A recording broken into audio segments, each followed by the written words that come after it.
A nuestros increíbles espectadores de Venganza Perfecta, nos encantaría saber desde qué parte del mundo nos acompañan. Háganoslo saber. Ahora, sumerjámonos en la historia de hoy. Capítulo 1. La llamada Javier Bolaños estaba de pie al frente de su aula universitaria, tiza en mano, explicando los fundamentos del periodismo de investigación a estudiantes de veintitantos años que, en su mayoría, parecían aburridos. Era jueves por la tarde y la luz del sol de otoño se filtraba a través de las polvorientas ventanas de la Universidad Tecnológica de Puente Grande, UTPG.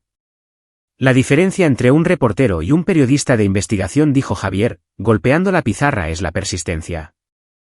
No solo informas de lo que pasó, cavas hasta que encuentras por qué pasó y quién hizo que pasara. Llevaba 5 años enseñando, después de 15 años de periodismo real que le habían valido 3 premios regionales y suficientes enemigos como para hacerle reconsiderar su carrera. A sus 42 años, Javier tenía el aspecto curtido de alguien que había visto demasiado del lado oscuro de la humanidad, ojos verdes y agudos, sienes canosas y una mandíbula que sugería que no se rendía fácilmente. Su teléfono vibró en su bolsillo. Lo ignoró. Vibró de nuevo, y luego una tercera vez. Profesor Bolaños, dijo un estudiante en la primera fila, señalando su bolsillo. Javier sacó su teléfono. Número desconocido. Rechazó la llamada y continuó su clase. Ahora, cuando están investigando a alguien poderoso, necesitan. El teléfono sonó de nuevo. El mismo número. Algo frío se instaló en el estómago de Javier. Había desarrollado instintos a lo largo de los años. Esto no se sentía bien. Disculpen, dijo a la clase. Lean el capítulo 7. Vuelvo enseguida. En el pasillo, contestó. Hola. ¿Es usted Javier Bolaños, la voz de un hombre, oficial y mesurada? Sí. ¿Quién habla? Soy el detective Ricardo Domínguez del Departamento de Policía de Puente Grande. Señor, encontramos la mochila de su hijo en la escena de un crimen. El mundo de Javier se tambaleó. ¿Qué? Mi hijo está en la preparatoria número 5. ¿De qué está hablando? No, señor. Lo comprobamos. No está en la escuela. No ha estado allí desde la segunda clase. Necesitamos que venga a identificar algo. ¿Qué tan rápido puede llegar a la esquina de la zona industrial, cerca de la antigua planta procesadora El Meridiano? ¿Qué pasó? ¿Ben está bien?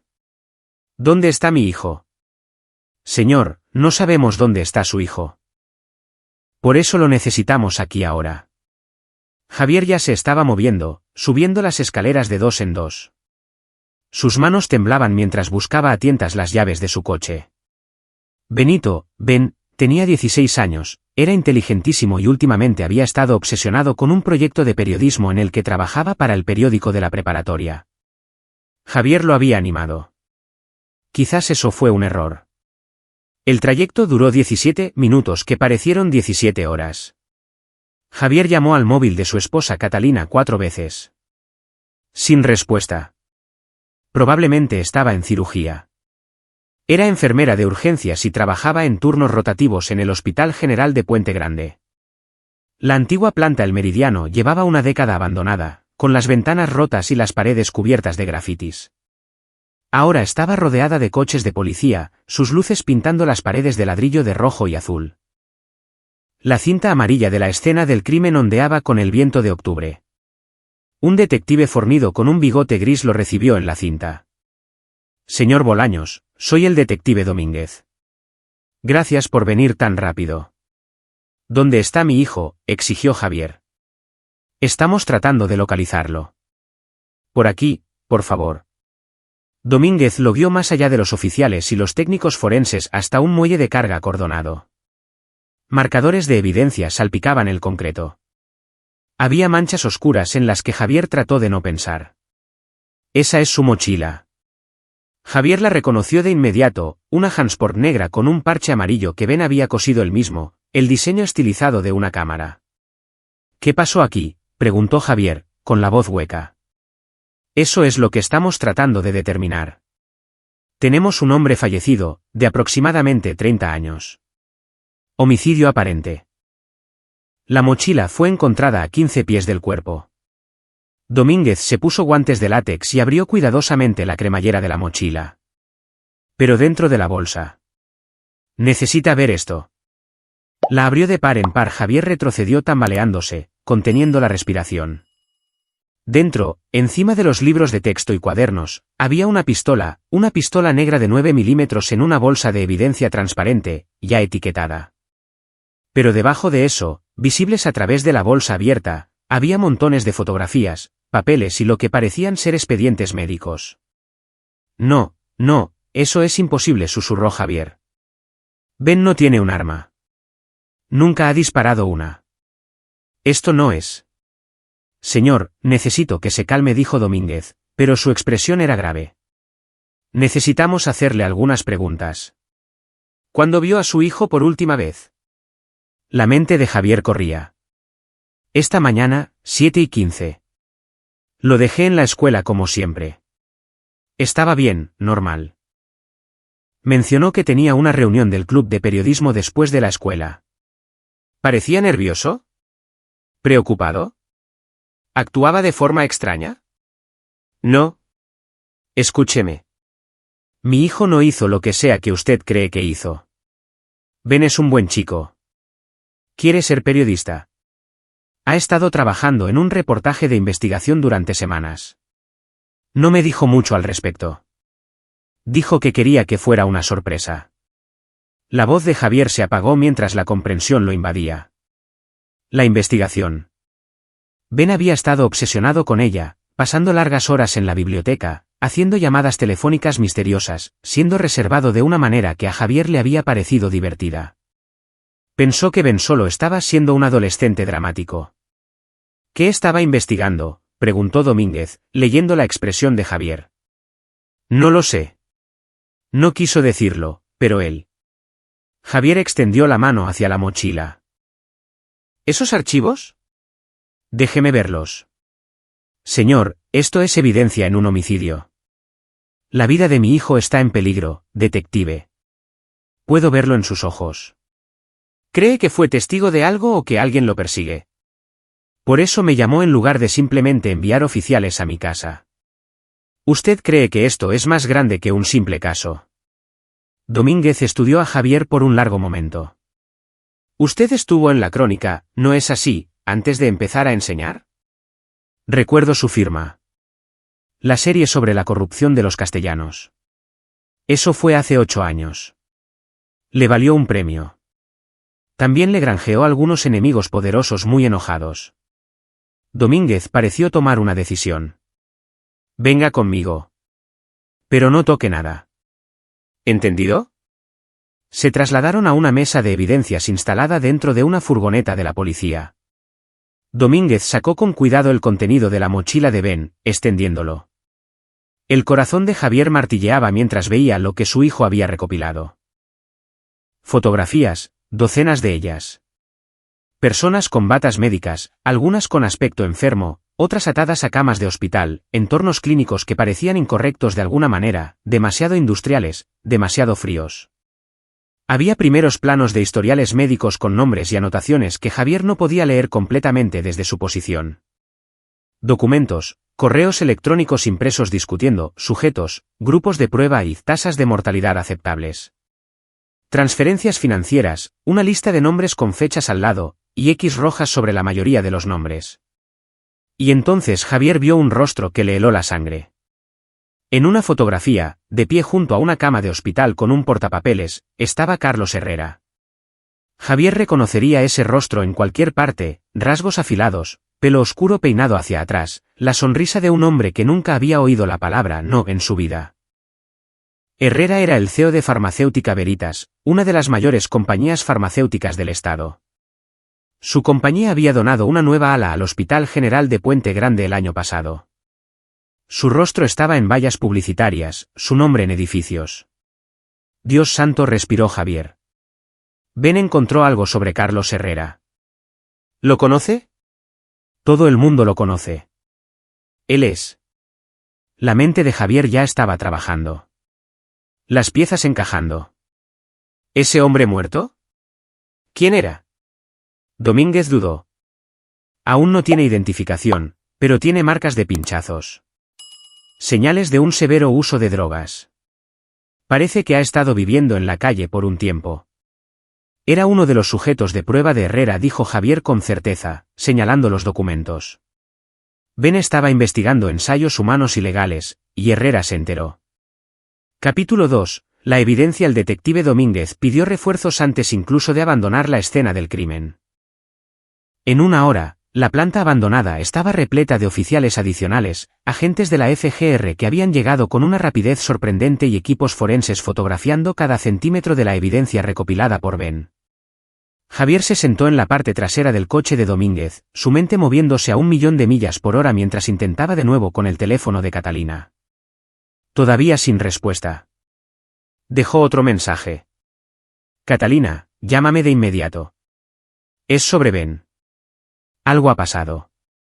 A través de la ventanilla del coche, los vio fotografiar al hombre muerto. Incluso desde la distancia, Javier podía ver lo que Ben había visto. Allí había un ser humano que había sido usado y desechado. Las marcas de pinchazos no eran de uso recreativo de drogas, eran de inyecciones repetidas, prueba tras prueba. Ben había documentado al menos a otras 14 personas en sus fotografías. ¿Cuántos de ellos estaban muertos? ¿Cuántos tenían nombres con X rojas al lado? Su hijo, su brillante, terco y justiciero hijo había ido tras Carlos Herrera. El orgullo y el terror luchaban en el pecho de Javier.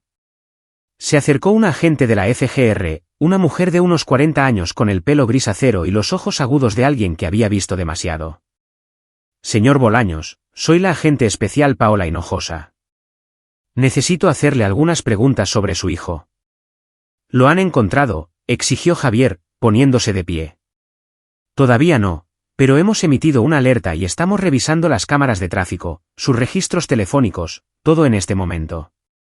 La mejor manera en que puede ayudar a Ben es contándome todo lo que sabe. Se sentaron en una mesa plegable que alguien había instalado. Javier le contó su mañana con Ben, su rutina normal, el momento en que lo dejó en la escuela. Explicó las ambiciones periodísticas de Ben, cómo había estado trabajando en una gran historia durante las últimas 6 semanas. ¿Mencionó a Carlos Herrera?, preguntó Hinojosa. No por su nombre, pero me hizo preguntas hace unas semanas sobre compañías farmacéuticas, sobre cómo se supone que funcionan los ensayos clínicos, los sistemas de supervisión. Pensé que solo estaba investigando para un trabajo escolar. Las manos de Javier se cerraron en puños. Debería haber prestado más atención. Debería haber hecho más preguntas. Señor Bolaños, por lo que podemos ver, su hijo hizo un trabajo de investigación excepcional. Esta evidencia es sólida. Identificó pacientes, rastreó registros de pago, incluso encontró la instalación donde se realizaban los ensayos. Hizo una pausa. El problema es que Carlos Herrera tiene recursos que la mayoría de los criminales no tienen. Dinero, conexiones, abogados. Si Ben expuso esta operación, Herrera haría cualquier cosa para detenerla. El hombre muerto, dijo Javier. Herrera lo mató para enviar un mensaje. Dejó la mochila de Ben allí para incriminarlo, para desacreditar cualquier cosa que Ben pudiera decir. Esa es nuestra teoría de trabajo. Pero tenemos otro problema. Hinojosa sacó una tableta y le mostró a Javier una fotografía. Imágenes de una cámara de seguridad de un hombre con una chaqueta oscura saliendo de la escena del crimen. Esto fue tomado 40 minutos antes de que se descubriera el cuerpo. No podemos obtener una cara clara, pero la altura y la complexión coinciden con las de su hijo. El estómago de Javier se revolvió. Eso no es posible. Ben no. No creo que haya matado a nadie, señor Bolaños. Creo que estuvo allí, ya sea huyendo de alguien o tratando de rescatar a ese hombre. El cuerpo todavía estaba caliente cuando llegamos. Si Ben estuvo allí, podría haber visto al asesino, lo que significa que es un testigo. Herrera necesita silenciarlo. Su teléfono finalmente sonó. ¿Catalina? Javier, ¿qué pasa? Dejaste 5 mensajes. Catalina, ¿dónde estás? En el hospital. Acabo de salir de una cirugía. ¿Qué está pasando? Ben ha desaparecido. ¡Ay! Ben. Es complicado. ¿Puedes salir del trabajo? Necesito que vayas a casa de tu hermana en Toluca y esperes allí. No vayas a casa. ¿Qué? Javier, me estás asustando. ¿Qué le pasó a Ben? Cerró los ojos. Está vivo, pero está en peligro. Te lo explicaré todo, pero ahora mismo necesito que estés a salvo. Por favor, Catalina, confía en mí. Hubo una pausa, luego, está bien. Pero Javier, encuentra a nuestro hijo. Lo haré. Después de colgar, Hinojosa lo estaba observando. Señor Bolaños, sé lo que está pensando. No lo haga. Este es un caso federal ahora. Encontraremos a Ben y traeremos a Herrera para interrogarlo. ¿Cuánto tiempo tardará eso? ¿Horas? ¿Días? Javier se puso de pie. Cada minuto que Ben está ahí fuera, está en más peligro. Nos estamos moviendo tan rápido como podemos, pero si interfiere en esta investigación. No voy a interferir. Javier la miró a los ojos. Voy a encontrar a mi hijo. Haga su trabajo, agente Hinojosa. Yo haré el mío. Se alejó antes de que ella pudiera detenerlo, sacando su teléfono. Tenía contactos de sus días de periodista. Gente que le debía favores. Gente que sabía cómo encontrar información que las vías legales no podían tocar. Si Carlos Herrera estaba detrás de esto, Javier necesitaría más que evidencia. Necesitaría munición. Su primera llamada fue a Norberto Peña, un antiguo colega de la Crónica que se había pasado a la consultoría de seguridad de datos. Norberto, soy Javier Bolaños. Necesito tu ayuda, y la necesito discretamente. Javier, hace años que no sé de ti. ¿Qué pasa? Mi hijo está en problemas. Carlos Herrera está involucrado. Necesito todo lo que puedas desenterrar sobre Herrera, registros financieros, propiedades, empresas fantasma, cualquier cosa. Y necesito saber si hay alguna ubicación de su propiedad que no aparezca en los registros públicos. Hubo una pausa. Jesús, Javier. Herrera. Eso es. Está bien. Dame 4 horas. Te llamaré. Que sean 2. Su segunda llamada fue a Federico Galván, un detective de policía retirado que había ayudado a Javier en varias investigaciones. Federico tenía conexiones en todo el mundo criminal, gente que oía cosas antes de que se hicieran oficiales. La voz grave de Federico respondió. Hace tiempo, Federico. La vida de mi hijo depende de obtener información rápido. Carlos Herrera está realizando ensayos humanos ilegales. Ben lo expuso, y ahora alguien está tratando de matarlo. Necesito saber si alguien ha oído algo. Sicarios, órdenes de asesinato, cualquier cosa. Federico maldijo. Herrera. Eso es de alto nivel. Javier, la gente que se cruza con hombres como ese tiende a desaparecer. Por eso te llamo. Dame 1 hora. Sondearé el terreno.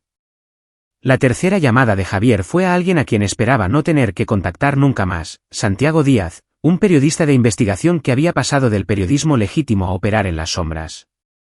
Santiago conocía gente, tenía acceso a información a través de métodos que Javier no quería examinar demasiado de cerca. Vaya, respondió Santiago. Javier Bolaños.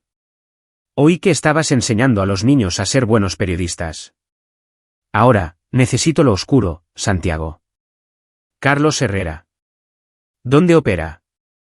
¿Quién hace su trabajo sucio? Santiago se rió, un sonido sin humor. No pides favores pequeños, ¿verdad? Herrera tiene un equipo de seguridad privado. Es militares. Pero si necesitara que alguien desapareciera, usaría a un tipo llamado Ernesto Cárdenas. Cárdenas es un solucionador. Maneja los problemas discretamente. Trabaja en un gimnasio en la zona oriente. Dirección. Javier, si estás planeando lo que creo que estás planeando. Dirección, Santiago. La consiguió, junto con una advertencia que ignoró. 2 horas después, Javier estaba sentado en su coche frente a un gimnasio de boxeo llamado Gimnasio Furia. El sol se estaba poniendo, pintando el cielo de naranja y púrpura. Su teléfono vibró. El número de Norberto. Tengo lo que necesitas, dijo Norberto. Herrera posee 17 propiedades a través de varias SDRL. La mayoría son comerciales, pero hay 3 propiedades residenciales que no tienen su nombre directamente asociado. Te estoy enviando las direcciones ahora. También encontré algo interesante. Una de esas propiedades, un almacén en la zona industrial, tuvo un pico masivo de energía hace unas 4 horas. Luego se oscureció. Como si alguien de repente comenzara a consumir mucha electricidad y luego lo apagara todo rápidamente. El pulso de Javier se aceleró. Envíame esa dirección primero. Ya está en tu teléfono. Javier, ten cuidado. Herrera ha presentado quejas por espionaje corporativo 2 veces en el último año. En ambas ocasiones, los acusadores terminaron en un infierno legal y la ruina financiera. Uno de ellos murió en un accidente de coche. Gracias, Norberto. La dirección del almacén estaba al otro lado de la ciudad, en una zona donde hacer preguntas atraería el tipo de atención equivocada. Javier revisó el arma que guardaba en su coche, un revólver del 38 que había comprado años atrás durante sus días de periodista, cuando las amenazas se volvieron demasiado serias como para ignorarlas. Nunca la había disparado fuera de un campo de tiro. Esta noche podría ser diferente.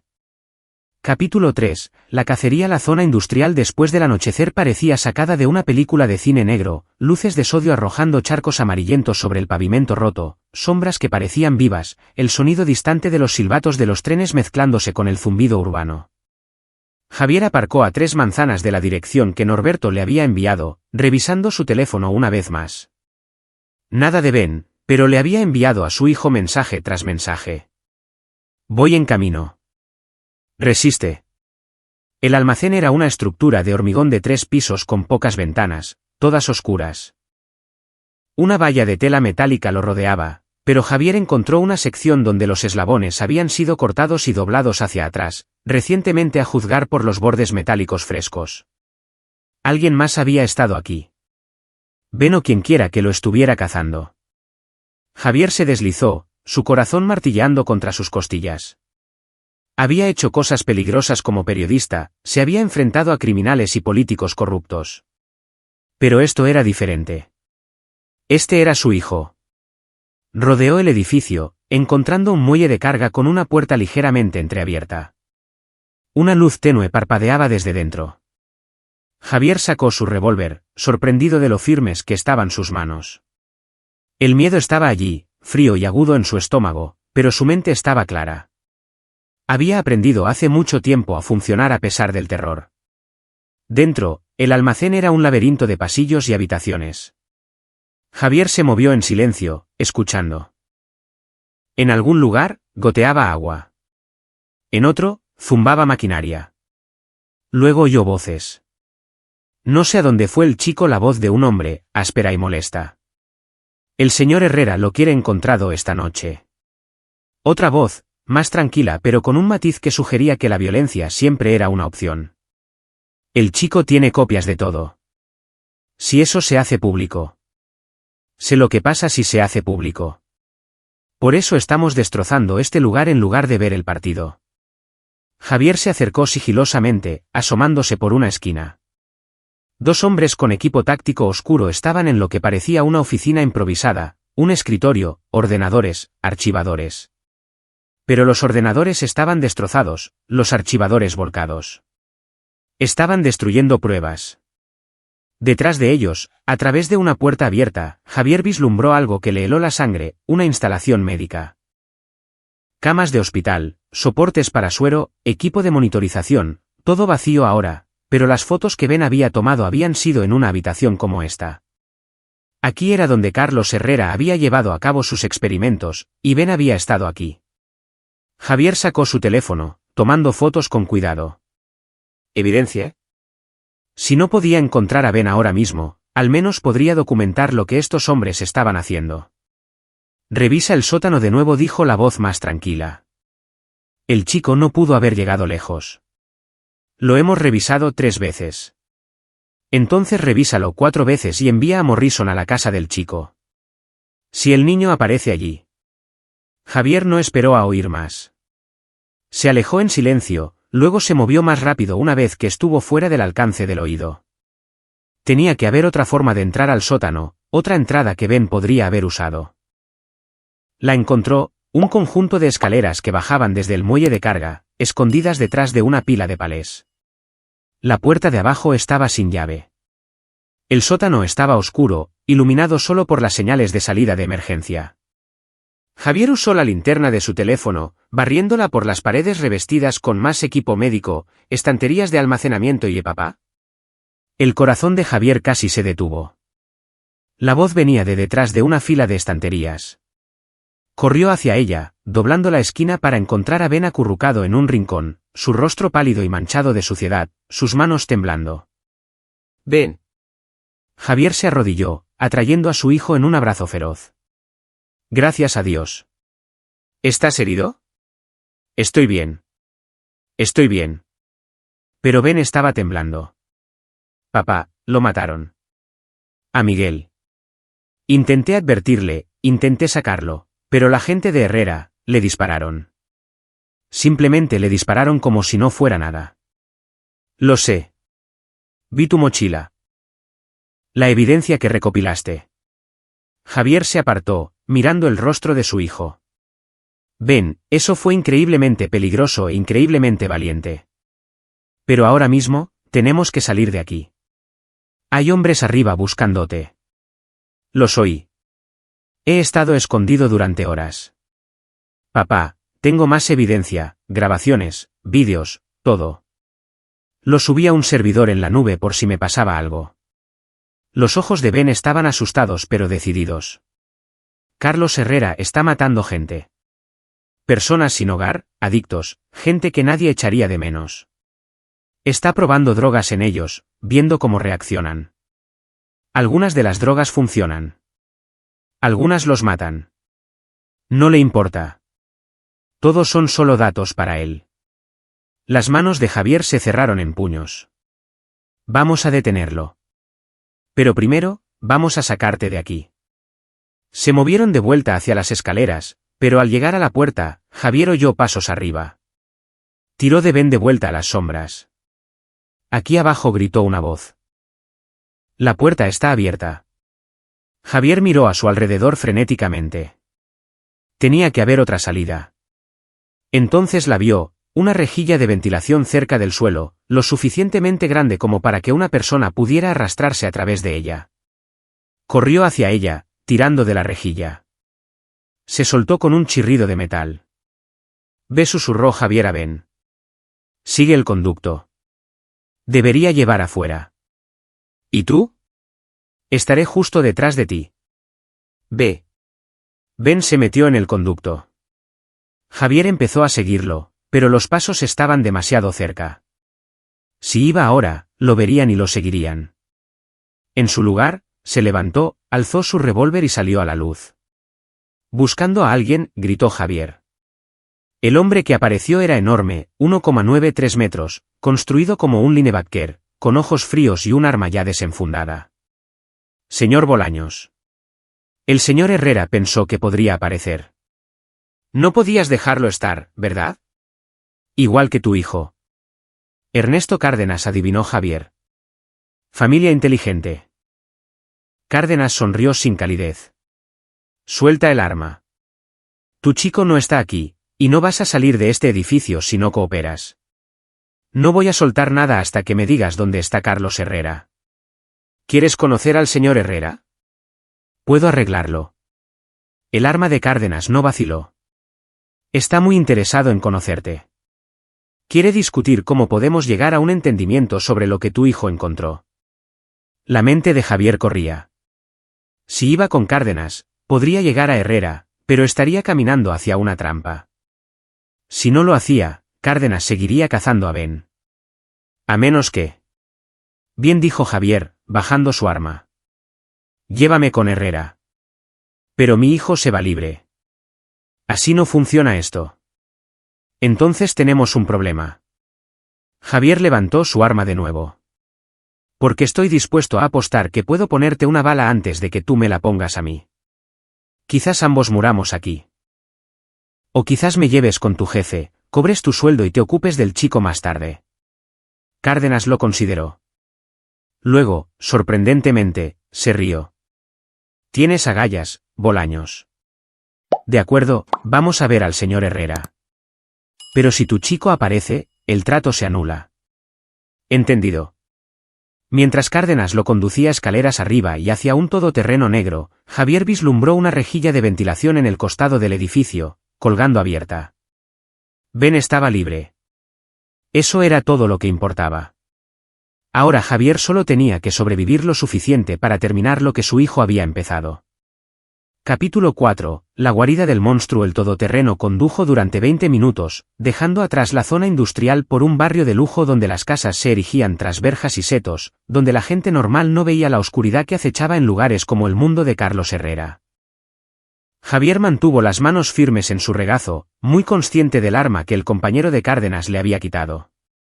Lo habían registrado a fondo, pero no encontraron el teléfono de respaldo en su zapato, un viejo truco de periodista. El vehículo pasó por unas ornamentadas puertas de hierro hacia una entrada circular. La casa era moderna, toda de cristal y acero, una arrogancia arquitectónica. Las luces brillaban desde cada ventana. Javier fue escoltado adentro por Cárdenas y otro hombre, sus manos firmes en sus brazos. El interior era lo que Javier esperaba, arte caro, suelos de mármol, muebles que costaban más que los coches de la mayoría de la gente. Pero había algo extraño en ello, algo estéril. No era un hogar. Era un escaparate. Señor Bolaños. La voz vino de una puerta. Carlos Herrera emergió, impecablemente vestido con un traje de color carbón a pesar de la hora tardía. Tenía 52 años pero parecía más joven, su rostro liso de esa manera que sugería una excelente cirugía plástica o genética o ambas. Lamento que nos encontremos en estas circunstancias. Seguí su carrera periodística con gran interés. Ojalá pudiera decir lo mismo de su carrera farmacéutica, respondió Javier. Pero asesinar a personas sin hogar para obtener beneficios como que empaña mi entusiasmo. La sonrisa de Herrera no llegó a sus ojos. Por favor, hablemos en mi estudio. Tenemos mucho que discutir. El estudio estaba forrado de estanterías, volúmenes encuadernados en cuero que parecían no haber sido leídos nunca, más decoración que literatura. Herrera señaló una silla. Javier permaneció de pie. Su hijo comenzó. Herrera, sirviéndose un whisky de una licorera de cristal, es un investigador talentoso. Me recuerda a usted, de hecho. Persistente, idealista, ingenuo sobre cómo funciona realmente el mundo. Ben te expuso, dijo Javier rotundamente. Documentó tus ensayos ilegales, tus víctimas, todo. Esa evidencia ya está en manos de la FGR. ¿Lo está? Herrera removió su whisky. Porque por lo que entiendo, la única evidencia está en una mochila encontrada en la escena de un asesinato. Un asesinato del que su hijo está huyendo actualmente. Eso lo hace parecer bastante culpable, ¿no es así? La mandíbula de Javier se tensó. Tú colocaste esa mochila. Tú mataste a ese hombre, a Miguel, e incriminaste a Ben. Pruébalo. La expresión de Herrera se endureció. Esto es lo que va a pasar, señor Bolaños. Vas a convencer a tu hijo de que se entregue. Confesará el asesinato de Miguel. Un caso trágico de un adolescente con problemas, quizás bajo los efectos de las drogas, quizás mentalmente inestable. La evidencia en su mochila será desestimada como los desvaríos de una mente perturbada. Y a cambio, me aseguraré de que reciba la mejor defensa legal, posiblemente incluso una sentencia indulgente. Estás loco si crees que... La alternativa, continuó Herrera, su voz fría ahora, es que su hijo siga siendo un fugitivo. Será cazado. Será atrapado. Y cuando lo sea, no habrá tratos, ni misericordia. Los accidentes les ocurren a las personas que huyen de la policía, señor Bolaños. Usted lo sabe. Fue periodista. Lo ha visto. Javier dio un paso adelante. Vas a pagar por lo que has hecho. Cada persona que mataste, cada vida que destruiste. He salvado miles de vidas. La fachada de Herrera se resquebrajó. Mi compañía produce medicamentos que curan enfermedades, que extienden la vida, que dan esperanza a los desesperados. Los ensayos con los que su hijo tropezó. Sí, eran poco ortodoxos. Sí, eludieron ciertas regulaciones burocráticas, pero los sujetos eran voluntarios. Eran personas sin hogar a las que pagaste 1000 pesos y luego les inyectaste drogas experimentales. Eran personas que a nadie le importaban. Herrera golpeó su vaso contra la mesa. La sociedad ya los había desechado. Yo les di un propósito. Les di un significado. Y sí, algunos murieron. Pero sus muertes contribuyeron a una investigación que salvará a millones. Esa es la matemática del progreso, señor Bolaños. Pequeños sacrificios por el bien mayor. Javier miró al hombre frente a él, no viendo a un ser humano, sino a un monstruo con una máscara humana. No eres un científico. Eres un asesino, y mi hijo tenía razón al exponerte. La expresión de Herrera se volvió fría. ¿Dónde está su hijo ahora? A salvo. En un lugar donde nunca lo encontrarás. Señor Cárdenas, dijo Herrera en voz baja. Ayude al señor Bolaños a comprender la seriedad de su situación. Cárdenas avanzó, pero Javier estaba listo. Había aprendido a luchar en algunos lugares peligrosos durante sus días de periodista, peleas de bar en zonas de guerra, entrenamiento de defensa personal de un amigo marine. Cuando Cárdenas lo alcanzó, Javier le clavó el codo en la garganta, luego agarró un pesado sujetalibros del estante y lo blandió contra el segundo guardia. El estudio estalló en caos. Javier luchó con la desesperación de un padre protegiendo a su hijo, asestando golpes que eran más afortunados que hábiles. Logró llegar a la puerta, la abrió de un tirón y se topó de frente con 3 guardias de seguridad más. Basta, la voz de Herrera cortó la lucha. Sujétenlo. Javier luchó, pero los números lo abrumaron. Lo obligaron a arrodillarse, ataron sus manos detrás de su espalda con bridas de plástico. La sangre goteaba de su labio partido y sus costillas gritaban donde alguien le había dado una patada. Herrera se agachó frente a él. Has hecho esto más difícil de lo necesario. Ernesto, llévalo a la instalación. La de Aguas Claras. Lo retendremos allí hasta que el chico aparezca. Y aparecerá para salvar a su padre. Me estás usando como cebo, escupió Javier sangre en la cara alfombra de Herrera. Estoy siendo práctico. Su hijo lo ama. Vendrá por usted, y cuando lo haga, tendremos todo lo que necesitamos. Herrera se levantó. Llévenselo y asegúrense de que no pueda escapar. Mientras arrastraban a Javier hacia la puerta, logró mirar a Herrera a los ojos una vez más. Ya has perdido. Simplemente aún no lo sabes. La sonrisa de Herrera fue compasiva. Señor Bolaños, he estado ganando durante 20 años. ¿Qué le hace pensar que eso está a punto de cambiar? Capítulo 5. La Alianza lanzaron a Javier a la parte trasera de una furgoneta. No era el todoterreno esta vez, sino algo más utilitario y sin ventanas. Mientras las puertas se cerraban de golpe y el motor arrancaba, la mente de Javier repasaba sus opciones. El teléfono de respaldo en su zapato. Aún no lo habían encontrado, pero llegar a él con las manos atadas con bridas sería difícil. La furgoneta chocó contra un bache y Javier rodó contra la pared de metal. Usó el impulso para torcer su cuerpo, levantando las piernas con considerable flexibilidad y mucho dolor. Logró quitarse el zapato izquierdo. El teléfono se deslizó, cayendo al suelo con un ruido metálico. Llevarlo a sus manos atadas le llevó 5 agónicos minutos de contorsión. Para cuando encendió el teléfono, sus hombros gritaban y el sudor le goteaba en los ojos. Escribió con los pulgares, trabajando detrás de su espalda. A Norberto, me tienen. Voy a la instalación de Aguas Claras. Herrera me usa para atraer a Ben. Necesito ayuda. JB. Luego a Federico, los hombres de Herrera me llevan a la instalación de Aguas Claras. Necesito extracción. Guardias armados. Esto es una emergencia. Y finalmente a la agente Hinojosa, Carlos Herrera me secuestró. Instalación en Aguas Claras. Me está usando como cebo para atrapar a Ben. Confesó los ensayos ilegales. Necesito respuesta federal ahora. Logró volver a meter el teléfono en su zapato justo cuando la furgoneta se detuvo. Las puertas se abrieron. Cárdenas y otros 2 guardias lo sacaron.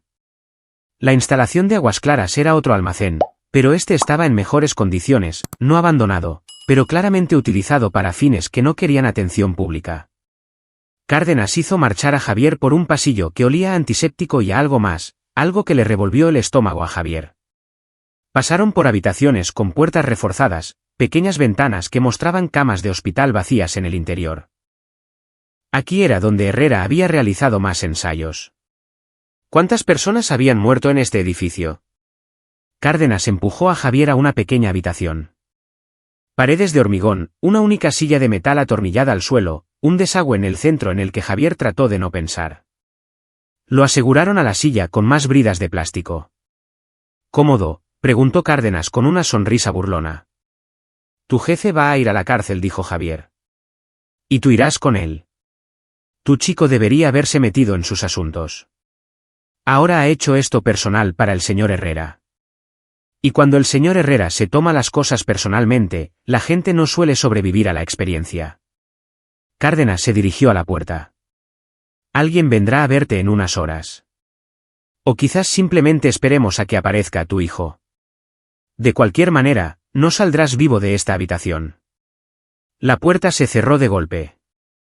Javier oyó el clic de una cerradura. Estaba solo en la oscuridad con solo sus pensamientos y el sonido de su propia respiración. 2 horas después, Javier oyó pasos acercándose. Se tensó, preparándose para lo que viniera. Pero cuando la puerta se abrió, no era Cárdenas ni uno de los guardias de Herrera.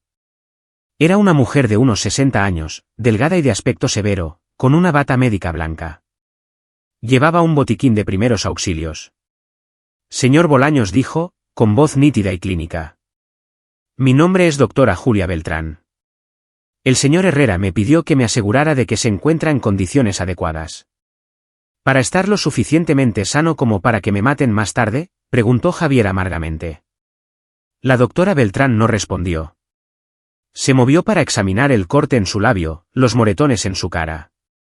Mientras trabajaba, Javier la estudió. Había algo en su expresión, algo que no coincidía con la fría eficiencia de sus movimientos. Usted trabajó en los ensayos, dijo Javier en voz baja. Usted fue la doctora de Herrera para los experimentos. Su mano se detuvo por un instante.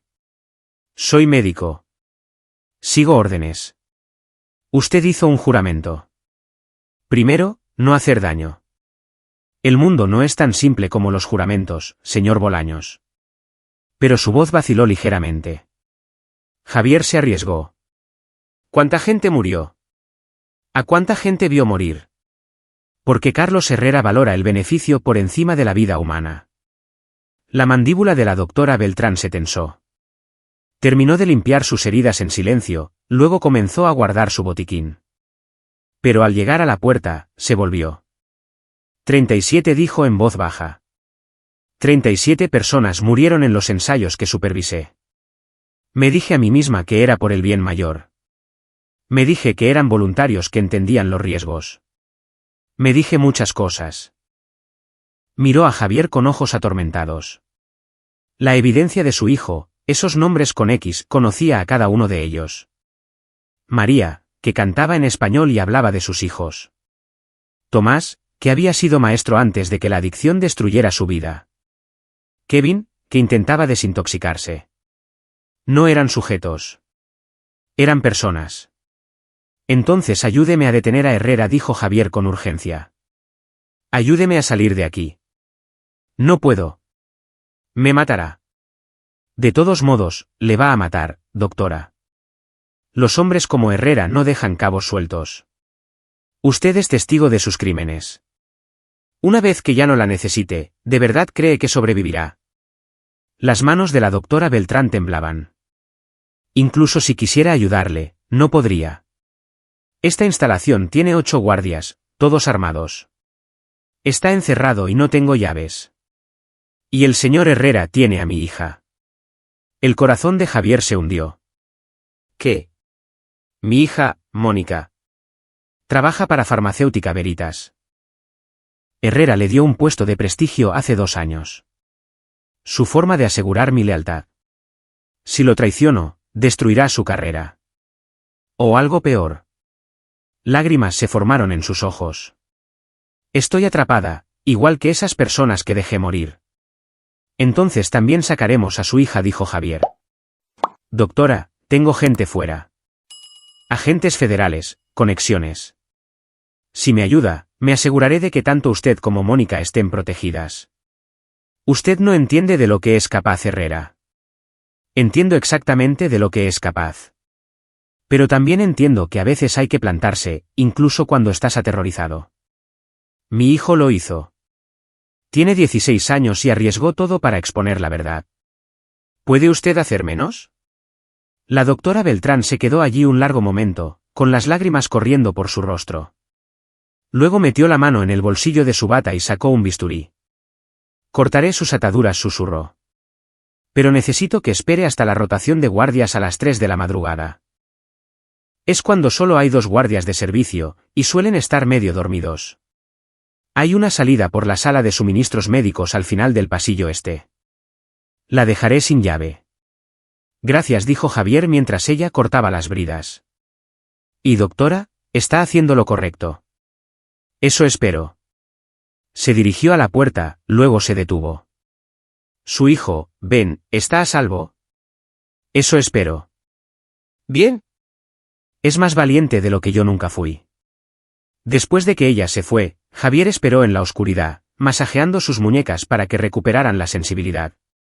Revisó su teléfono. Mensajes de Norberto y Federico, ambos diciendo que la ayuda estaba en camino, pero que necesitaban tiempo. Nada de la agente Hinojosa todavía, lo que le preocupaba. A las 2:47 de la madrugada, Javier oyó el cambio de guardia. Voces en el pasillo, pasos que se alejaban. Esperó hasta las 3:05, luego probó la puerta. Estaba abierta. El pasillo estaba tenuemente iluminado y vacío. Javier se movió en silencio hacia el pasillo este, con el corazón martilleando. Pasó por las habitaciones con puertas reforzadas, tratando de no pensar en lo que había sucedido en ellas. La sala de suministros médicos estaba donde había dicho la doctora Beltrán. Javier se deslizó dentro, encontró la salida y se encontró cara a cara con Ernesto Cárdenas. ¿Ibas a alguna parte? El arma de Cárdenas ya estaba desenfundada. La doctora Beltrán fue muy cooperativa una vez que le explicamos lo que le pasaría a su hija si no nos ayudaba. Lo siento, Bolaños, pero acabas de facilitar las cosas. La mente de Javier corría. Cárdenas tenía el arma, tenía la ventaja. Pero Javier tenía algo que Cárdenas no tenía, la certeza absoluta de que haría cualquier cosa por sobrevivir porque Ben lo necesitaba. Cuando Cárdenas se acercó, Javier agarró una bandeja de metal del estante de suministros y la blandió con todas sus fuerzas. Cárdenas disparó, pero el tiro se desvió cuando la bandeja conectó con su muñeca. Javier siguió con un puñetazo en la garganta de Cárdenas, luego agarró el arma. Lucharon, chocando contra los estantes, los suministros médicos lloviendo a su alrededor. Cárdenas era más fuerte, pero Javier estaba desesperado. Logró agarrar una jeringa, se la clavó en el hombro a Cárdenas. Cárdenas rugió de dolor y furia, arrojando a Javier contra la pared, pero la distracción fue suficiente. Javier arrancó el arma y disparó. El disparo resonó en la pequeña habitación. Cárdenas retrocedió tambaleándose, agarrándose la pierna, su rostro torcido por la rabia y el dolor. «Estás muerto», jadeó Cárdenas. Herrera los cazará a ambos. Javier no esperó a oír más. ¿Corrió? Capítulo 6. La convergencia. Javier salió disparado de la instalación de Aguas Claras hacia la oscuridad antes del amanecer, el arma de Cárdenas pesada en su mano. Gritos estallaron detrás de él, guardias respondiendo al disparo. Corrió a través de un estacionamiento vacío, dirigiéndose hacia la valla perimetral. Su teléfono vibró. El número de Federico. «Chico, ¿dónde estás?». La voz de Federico era urgente. Instalación de Aguas Claras, lado este. Corriendo. Bien. Llega a la calle. Estoy a 2 minutos con algunos amigos. Javier saltó la valla, sus costillas gritando en protesta. Aterrizó en el pavimento de una calle lateral justo cuando aparecieron unos faros. Un sedán negro frenó en seco y Federico se asomó. «Entra». Javier se lanzó al asiento trasero. Otros 2 hombres estaban con Federico, hombres de rostro duro con aspecto de exmilitares. El conductor aceleró a fondo mientras los disparos resonaban detrás de ellos. ¿Quiénes son tus amigos?, jadeó Javier. Gente que me debe favores y gente a la que realmente no le gusta Carlos Herrera. Federico le arrojó a Javier una botella de agua. Te ves fatal. La FGR recibió tu mensaje, pero se mueven lentamente. Necesitan órdenes judiciales, aprobaciones, toda esa basura burocrática. Nosotros, por otro lado, decidimos ser más directos. Ben. Necesito saber si Ben está a salvo. Tu chico está bien. Se puso en contacto conmigo hace una hora usando un número que le diste. Se está escondiendo en casa de un amigo. La casa de Horacio Barrera. El chico Barrera aparentemente es bueno con los ordenadores. Un alivio inundó a Javier. Llévame allí. Ya vamos para allá. Pero Javier, Herrera no se va a detener. Tiene recursos, conexiones. Incluso si la FGR lo arresta, pagará la fianza en horas. Hombres como ese no permanecen enjaulados. Entonces nos aseguraremos de que no pueda escapar, dijo Javier sombríamente. Lo expondremos tan a fondo, tan públicamente que ni siquiera su dinero podrá salvarlo. Federico se encontró con los ojos de Javier en el espejo retrovisor. Esperaba que dijeras eso, porque tu hijo me dio todo lo que recopiló, y he estado ocupado mientras jugabas al prisionero. Vas a querer ver esto. La casa de los Barrera estaba en un tranquilo barrio suburbano, el tipo de lugar donde la gente pasea a sus perros y los niños montan en bicicleta. Horacio Barrera era un prodigio de la tecnología de 17 años que aparentemente se había hecho amigo de Ben a través del club de informática de la escuela. Sus padres estaban fuera durante la semana, lo que había convertido su casa en un refugio perfecto. Cuando Javier entró por la puerta, Ben se lanzó sobre su padre, con las lágrimas corriendo por su rostro. «Papá». «Oh, Dios, pensé que te habían matado». «Estoy bien. Estoy bien». Javier abrazó a su hijo con fuerza, respirando el olor de su cabello, sintiendo su sólida realidad. «Estás a salvo. Eso es todo lo que importa». «Señor Bolaños». Apareció Horacio, un chico desgarbado con gafas y energía nerviosa. «Señor, Ben y yo hemos estado trabajando en algo. Necesita ver esto». Se reunieron en la habitación de Horacio, que parecía el paraíso de un hacker, múltiples monitores, torres de servidores, suficiente potencia de cálculo para dirigir una pequeña empresa de tecnología. En la pantalla principal había un panel de control de un sitio web. «Construimos un interruptor de hombre muerto», explicó Horacio. «Si no iniciamos sesión cada 6 horas, todo lo que Ben recopiló, todas las pruebas, vídeos, documentos, grabaciones se publica automáticamente en 50 medios de comunicación diferentes, plataformas de redes sociales y agencias gubernamentales simultáneamente». «¿Herrera no puede detenerlo?», preguntó Javier. «Tendría que apagar todo Internet», dijo Ben. «Y tenemos copias de seguridad en servidores de 6 países diferentes». «Papá, grabé a Herrera esta noche». «Llevaba un micrófono cuando te llevaron». «Lo grabé confesando los asesinatos». Javier miró a su hijo. «Nos seguiste, Ben». «Eso fue estúpido. Peligroso».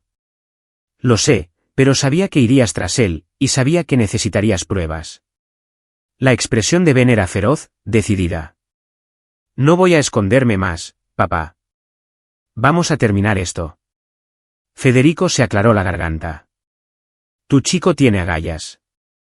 Pero Herrera todavía tiene a su equipo de seguridad privado, y los están buscando a ambos. Necesitamos hacerlo público antes de que nos encuentren». «Entonces lo hacemos público ahora», dijo Javier. «Pero no solo con la evidencia de Ben. Atacamos a Herrera desde todos los ángulos». Durante las siguientes 2 horas, prepararon su ataque. Ben y Horacio organizaron la evidencia digital mientras Javier trabajaba el teléfono, llamando a cada contacto periodista que todavía tenía, a cada medio de comunicación que quisiera escuchar.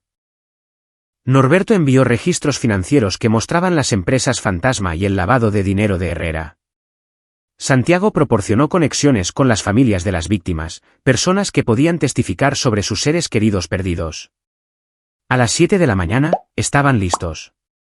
¿Estamos seguros de esto?, preguntó Horacio nerviosamente. Una vez que esto se publique, no hay vuelta atrás.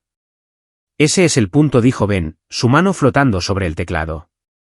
La gente necesita saber lo que hizo Herrera. ¿Lo que es? Javier puso su mano en el hombro de su hijo. Juntos. Ben asintió. Juntos. Presionaron Enter simultáneamente. La evidencia inundó Internet como un tsunami. Los medios de comunicación la recogieron de inmediato, un ex periodista galardonado y su hijo adolescente exponiendo la corrupción farmacéutica.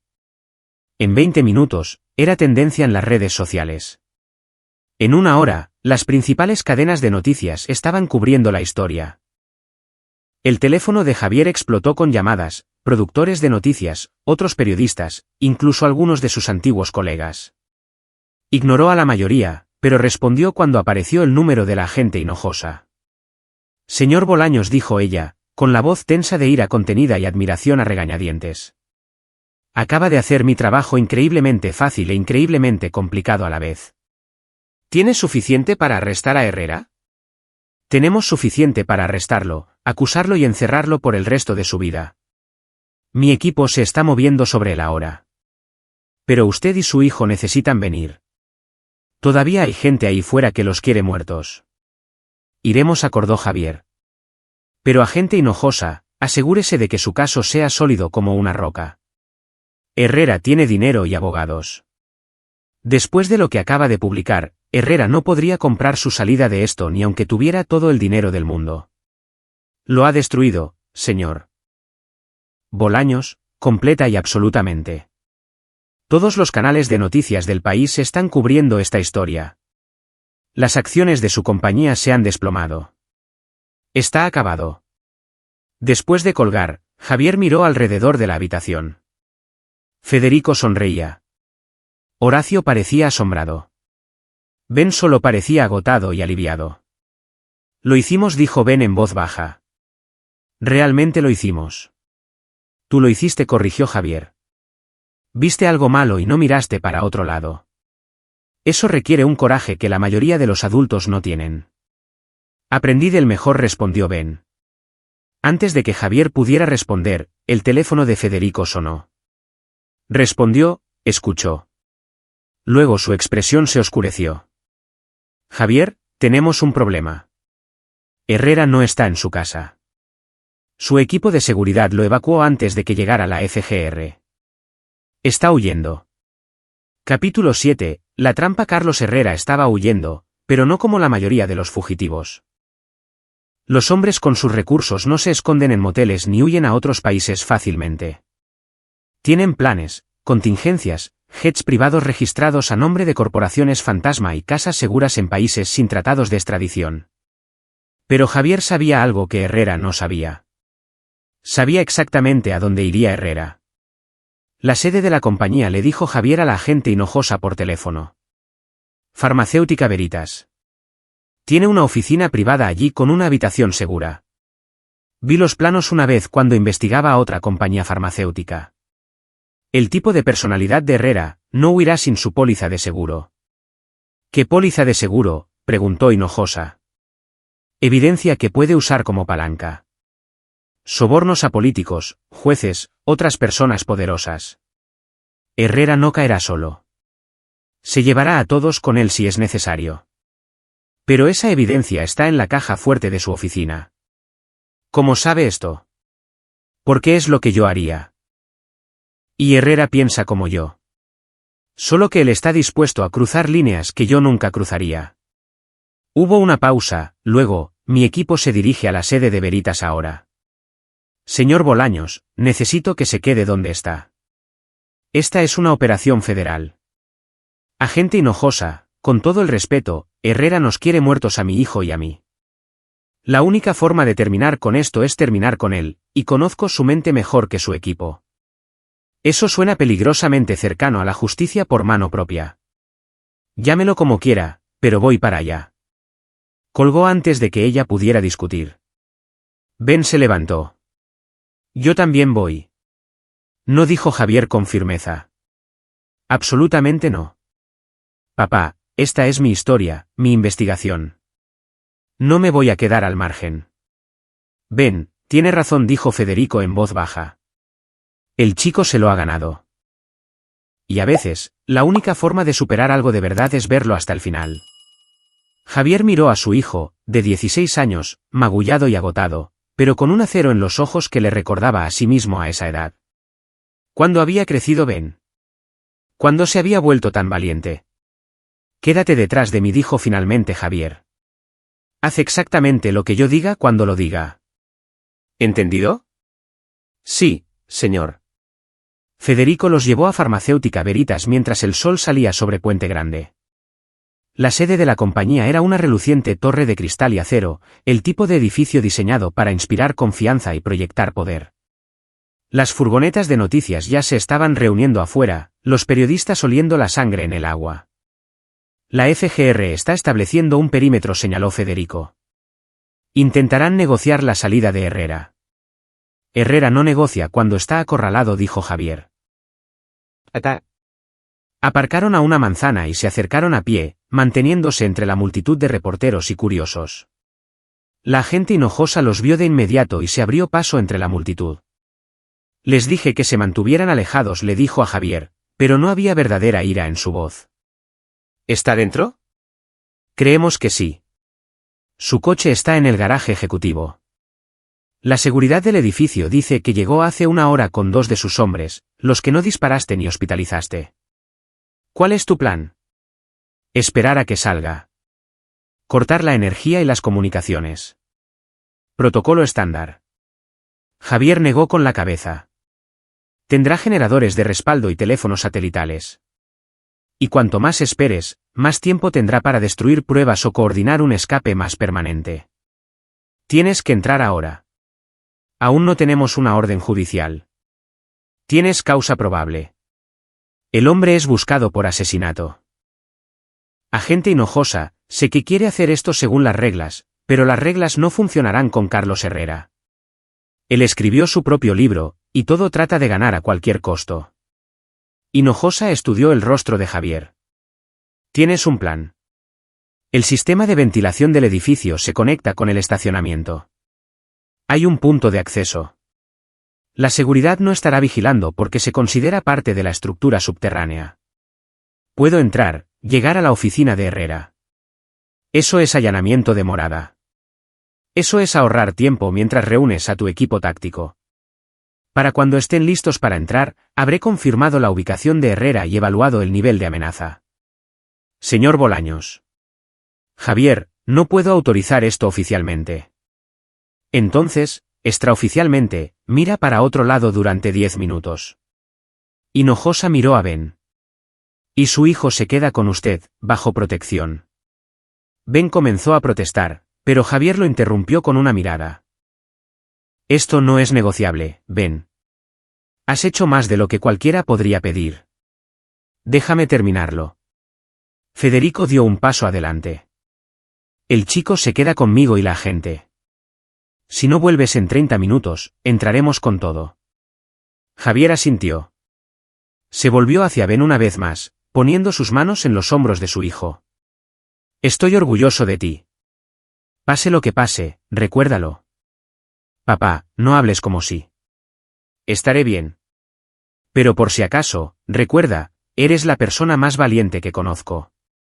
Luego Javier se fundió entre la multitud antes de que Ben pudiera responder, dirigiéndose a la entrada del estacionamiento. Capítulo 8. Confrontación. El acceso de ventilación estaba exactamente donde Javier recordaba, detrás de una puerta de mantenimiento marcada como «solo personal autorizado».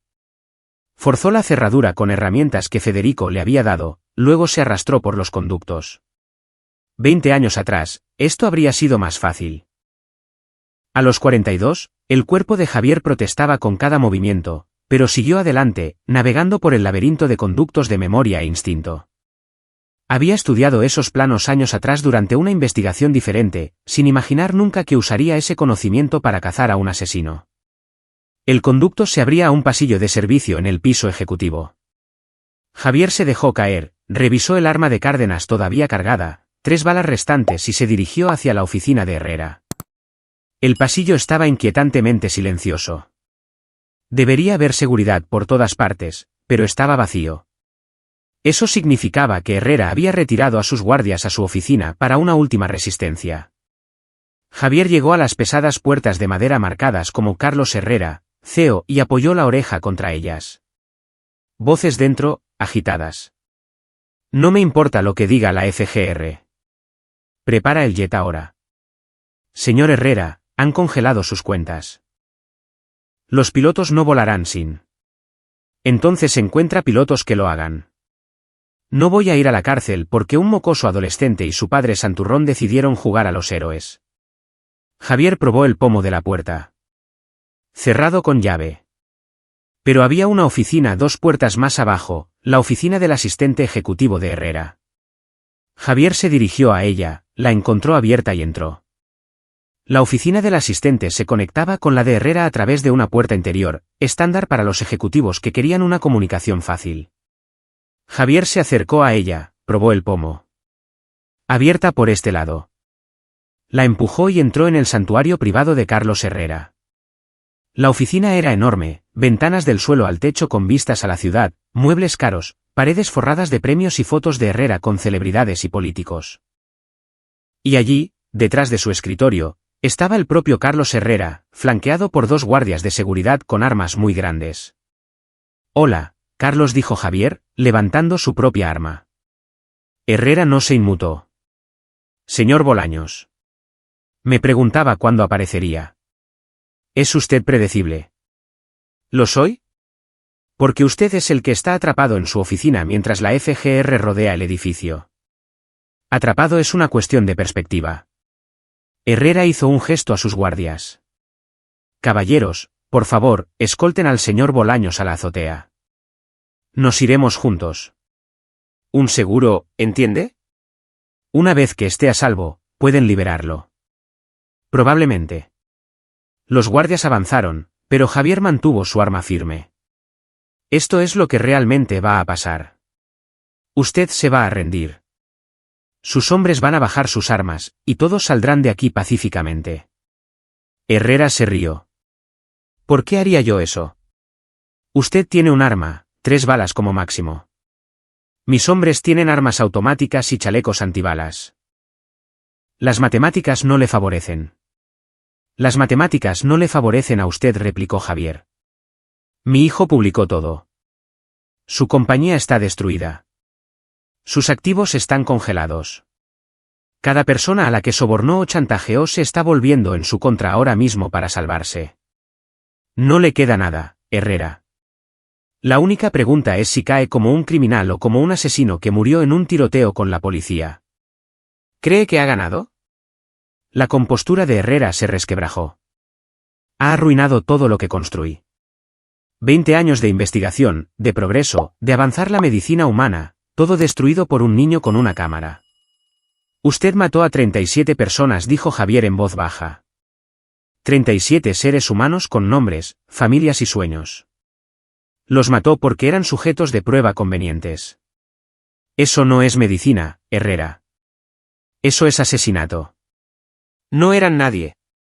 Adictos y personas sin hogar que no contribuían nada a la sociedad. Yo le di un significado a sus muertes. Se dio a sí mismo una excusa para jugar a ser Dios. El rostro de Herrera se torció de rabia. Yo soy Dios. Yo decido quién vive y quién muere. Yo decido qué medicamentos se aprueban, qué tratamientos llegan al mercado, qué enfermedades se curan. Eso es poder, Bolaños. Poder real. No escribir historias ni enseñar a los niños a ser mediocres. Yo moldeo el futuro. Usted es solo un hombre asustado que se convenció a sí mismo de que la riqueza y la inteligencia significaban que estaba por encima de la moralidad, dijo Javier. Y ahora va a pagar por ello. Caballeros, dijo Herrera fríamente a sus guardias. Mátenlo. Pero antes de que los guardias pudieran moverse, las ventanas se hicieron añicos. Equipos tácticos de la FGR irrumpieron a través de ellas en cuerdas de rapel, figuras vestidas de negro con rifles y escudos. Los guardias se giraron hacia la nueva amenaza y Javier se lanzó detrás del escritorio de Herrera. FGR. Suelten sus armas. El caos estalló. Un guardia, Aparentemente decidiendo que su sueldo no valía la pena morir, inmediatamente soltó su arma y levantó las manos. El otro guardia abrió fuego contra el equipo de la FGR y ellos devolvieron el fuego. El guardia cayó pesadamente. Herrera intentó correr hacia una puerta lateral, pero Javier fue más rápido. Lo placó contra el suelo y lucharon. Herrera podría tener 52 años, pero la desesperación le dio fuerza.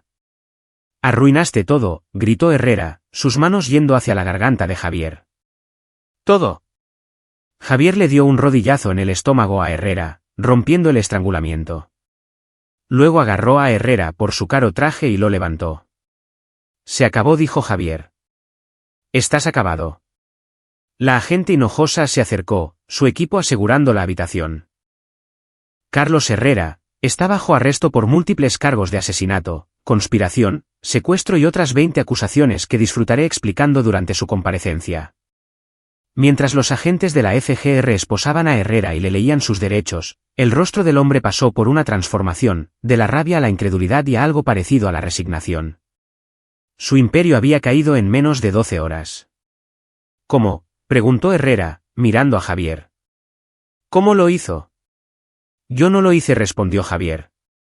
«Lo hizo mi hijo. Es más valiente de lo que ninguno de los dos fuimos jamás. Vio algo malo y no miró para otro lado. Ni siquiera cuando eso lo puso en peligro. Eso se llama integridad, Herrera. Debería buscarlo». Mientras se llevaban a Herrera, Javier sintió que la tensión se desvanecía de su cuerpo. Se había acabado. Finalmente se había acabado. «Señor Bolaños», dijo la agente Hinojosa.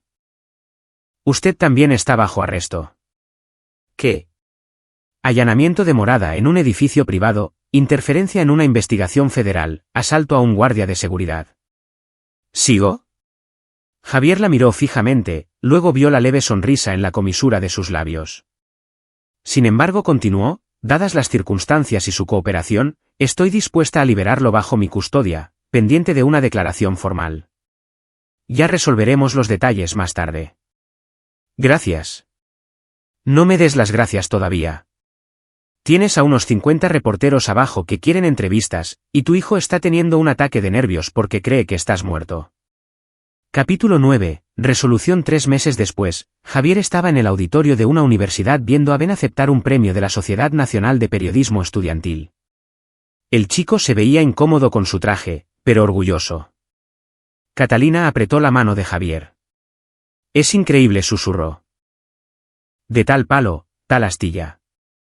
Carlos Herrera estaba en una prisión federal esperando juicio, sin poder pagar la fianza a pesar de los mejores esfuerzos de su abogado. Los cargos eran demasiado serios, las pruebas demasiado abrumadoras. Farmacéutica Veritas se había derrumbado, sus activos liquidados para pagar indemnizaciones a las familias de las víctimas. La doctora Julia Beltrán había testificado a cambio de inmunidad y estaba trabajando con un grupo de defensa de las víctimas. Ernesto Cárdenas y los guardias supervivientes habían aceptado acuerdos de culpabilidad, proporcionando testimonio contra Herrera a cambio de sentencias reducidas. La FGR había arrestado a otras 14 personas relacionadas con los ensayos ilegales, desde ejecutivos que habían mirado para otro lado hasta los contratistas que se deshacían de los cuerpos. Ben terminó su discurso de aceptación, sorprendentemente elocuente para un chico que decía odiar hablar en público, y se dirigió hacia donde esperaban Javier y Catalina. Horacio Barrera lo seguía, sonriendo. «Bonita corbata», dijo Javier, ajustándola ligeramente. «Gracias». «La odio». Ben se la aflojó de inmediato. «¿Podemos irnos a casa ya?» «Todavía no. Alguien quiere conocerte». La agente Hinojosa se acercó, vestida de civil por una vez. Se había convertido en algo así como una amiga en los últimos meses, guiando a Javier y Ben a través de las secuelas legales de su investigación justiciera. Ben dijo, estrechándole la mano: «Trabajo impresionante». «¿Alguna vez has pensado en una carrera en las fuerzas del orden federales?» «Tengo 16 años», respondió Ben. «Piénsalo. En unos años, nos vendrían bien investigadores con tus instintos». Después de que ella se fue, la familia Bolaños salió a la noche de primavera.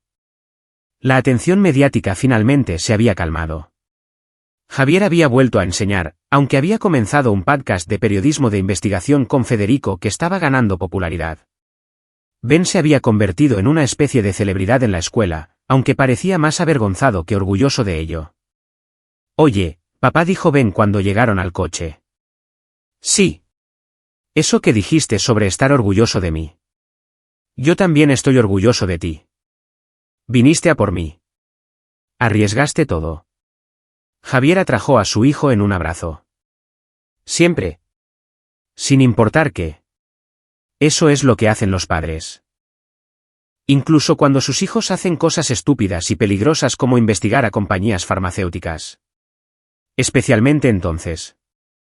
Catalina los rodeó a ambos con sus brazos. «Mis chicos. Mis valientes, temerarios, increíbles chicos. ¿Podemos, por favor, tener un año normal ahora? No más crímenes, no más investigaciones, no más situaciones de vida o muerte». «Lo intentaremos», dijo Javier. «But looking at Ben's face, that journalism was in the kid's blood now, just like it was in his own. Some people saw injustice and looked away. People like Ben Bolaños saw injustice and David had first consequences be damned. Javier couldn't have been prouder». 6 meses después, en una fría mañana de octubre, Ben recibió una carta de la Facultad de Periodismo de la UNAM. Aceptación anticipada, beca completa. La carta mencionaba su extraordinario coraje y compromiso ético con la verdad. «No tengo por qué ir», dijo Ben. «De todas formas, faltan 3 años». «Estás bromeando», respondió Javier. «¿Vas a ir?» «La UNAM, Ben, eso es increíble». «¿Pero y si vuelve a pasar algo?» «¿Y sí?» «Entonces lo manejaremos juntos. Como una familia». Javier puso su mano en el hombro de su hijo. «Me enseñaste algo estos últimos meses. Me enseñaste que hacer lo correcto importa más que ir a lo seguro. No lo olvidaré». Ben sonrió. «Así que si encuentro otra historia, ¿la investigamos juntos? ¿Correctamente esta vez? ¿Con la FGR en marcación rápida?» Trato hecho. Mientras Javier veía a su hijo subir a su habitación, probablemente para trabajar en otro reportaje de investigación, sintió una satisfacción que no había experimentado en años. Carlos Herrera estaba en la cárcel, donde pasaría el resto de su vida. Las familias de sus víctimas tenían justicia. Y Ben, el brillante y valiente Ben, había aprendido que su voz importaba, que una persona podía marcar la diferencia. Al final, de eso se suponía que trataba el periodismo. No de premios ni de reconocimiento, sino de decir la verdad al poder, sin importar el costo. Javier volvió a su portátil, donde estaba editando el próximo episodio de su podcast. El tema, hacer que las compañías farmacéuticas rindan cuentas. Parecía apropiado. Su teléfono vibró. Un mensaje de texto de Ben. «Papá, encontré algo raro en los registros del presupuesto de la ciudad. ¿Quieres echar un vistazo?» Javier sonrió y respondió, «Siempre». Algunas cosas nunca cambiaban, y él estaba agradecido por ello. Fin. Epílogo. El juicio de Carlos Herrera duró 8 semanas. El jurado deliberó durante 4 horas antes de emitir veredictos de culpabilidad en todos los cargos. Fue sentenciado a cadena perpetua sin posibilidad de libertad condicional. El testimonio de la doctora Julia Beltrán ayudó a condenar a otros 3 ejecutivos de Veritas. Ahora dirige una organización sin ánimo de lucro que apoya a las poblaciones sin hogar y aboga por regulaciones más estrictas en los ensayos clínicos. El podcast de Javier Bolaños, La verdad al poder, ganó un premio de periodismo digital en su primer año. Continúa enseñando en la UTPG y ocasionalmente consulta en reportajes de investigación. Benito Bolaños se graduó con honores de la preparatoria número 5 Benito Juárez y asistió a la UNAM, donde estudió periodismo y ética. Su reportaje sobre Carlos Herrera se convirtió en lectura obligatoria en los cursos de periodismo de investigación de todo el país. Ernesto Cárdenas se declaró culpable de los cargos de homicidio involuntario y conspiración. Fue sentenciado a 15 años en una prisión federal. Las familias de las 37 víctimas de los ensayos ilegales de Herrera recibieron una compensación de los activos liquidados de Farmacéutica Veritas. Se estableció un jardín conmemorativo en su honor en el Hospital General de Puente Grande. Catalina Bolaños continuó su trabajo como enfermera de urgencias y desarrolló un programa de capacitación para identificar la trata de personas y la explotación en entornos médicos. Y en algún lugar de una celda de una prisión federal, Carlos Herrera escribió sus memorias. Ninguna editorial quiso publicarlas. La justicia, resultó, a veces funcionaba exactamente como se suponía que debía hacerlo. Aquí es donde nuestra historia llega a su fin. Compartan sus pensamientos en la sección de comentarios. Gracias por su tiempo. Si disfrutan de esta historia, por favor, suscríbanse a este canal. Hagan clic en el vídeo que ven en pantalla y los veré allí.